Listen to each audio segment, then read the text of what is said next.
Today I'm gonna be showing you guys how to make a makeshift chimera, however you wanna say it. I'm pretty sure the company's name is Chimera, but I'm gonna be showing you how to make a makeshift pancake softbox for your 2x2, 2x1, 4x4, whatever you have, flex mat panel. So normally what you would see, let me just pick you up right here. Okay, so normally what you would see with these lights is something like this. You'll have this frame right here, then you'll have this diffusion material. And from here, that's great. That casts a light that looks something like this. Okay, that's great. Let me bring that down. What that would look like on somebody. All right, so normally what this would look like on somebody is like this. The way you'd want to shoot this is you would want to put them in the fall off. If you're not trying to have the raccoon eyes, you would put them on the back side of it. But normally you'll have it in the front so it falls over their shoulders, something like this. This is good, but sometimes the diffusion material that the companies send to you is like, but the diffusion materials that the companies send you sometimes is something like this. And it looks similar to quarter grid noisy. It kind of is, it just feels like a shower curtain. One of the things that people have done is whenever they buy panels like this, they'll buy Chimera pancake soft boxes with it. And those are about $200 to $400. You could do that. Or if you have diffusion material already lying around, like I do, I'm not gonna be spending $200 or $400 on that. I'm gonna take something like Magic Cloth from TRP Worldwide. And what I can do is clamp over the box, but I'm gonna try to keep it folded once and let it pillow down in the center here. And it'll achieve a similar effect to the Chimera pancake soft boxes. I also think Aputure has their own version of that out now. It is what it is. The thing that you have to know with Magic Cloth is that this reduces 3 stops of light. So as this diffuses, you're gonna be losing 3 stops of your output. So what you're gonna need is clamps. You're gonna need your diffusion. And then if you wanna skirt it, I would recommend buying a roll of Duvetine off of Film Tools, and then you can clamp that along the edges as well. Let's start by hooking these little elastic loopies over the center column, like so. Then I can use these and tie them up as well. Bang, same for this side. Okay, so now as you can see, it's a little bit messy, but it pancakes down and my head sits in it. But this is the quality of light now that we get out of Magic Cloth, which is way nicer. You can also use whatever diffusion you want, which is great. So let me just truck this up. And this is a makeshift Chimera softbox. Let's also get rid of this freaking thing because that's ugly. Great. Basically what you would use this for is, let's say you're either just trying to do a top-down light, you don't have the budget to be able to build an 8x speed box, something like that, using speed rail or truss, and then use your Aputure 600s or 1200s to shoot down into the middle of that diffusion. That's the traditional way you would do it. Or in a smaller area, you could take a $500 2x2 panel off of Amazon and get a really, really nice soft quality of light. Instead of spending $400 on a Chimera softbox with skirts that you can drop down now, that is really nice. Don't get me wrong, it's amazing. If I could afford it, I probably would own it.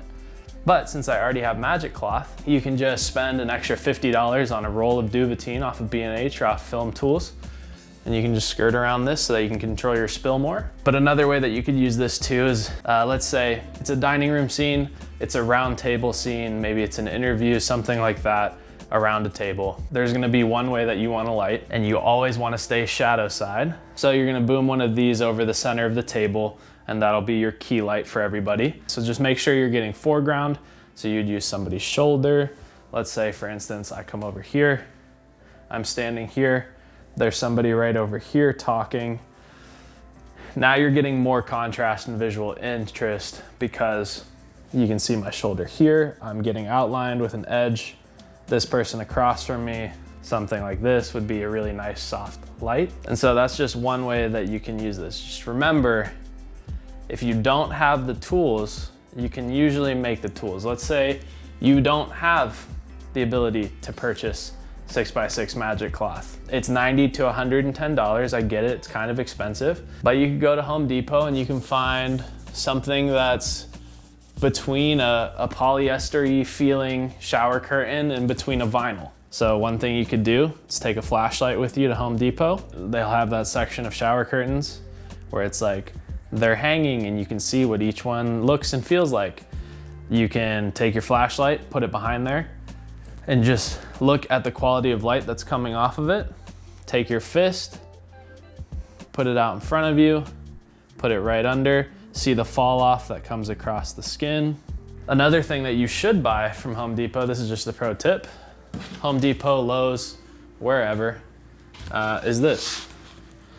You'll see that this is a poly pro board. This is 2 inches thick, 4 foot by 8 foot sections, and then you cut this down into a 40 by 40, and now you have a portable bead board that you can toss in your car. If you can, before you cut it in half and tape everything off, pull this film layer off, because this makes it more shiny. As you can see, it's reflecting a little bit more.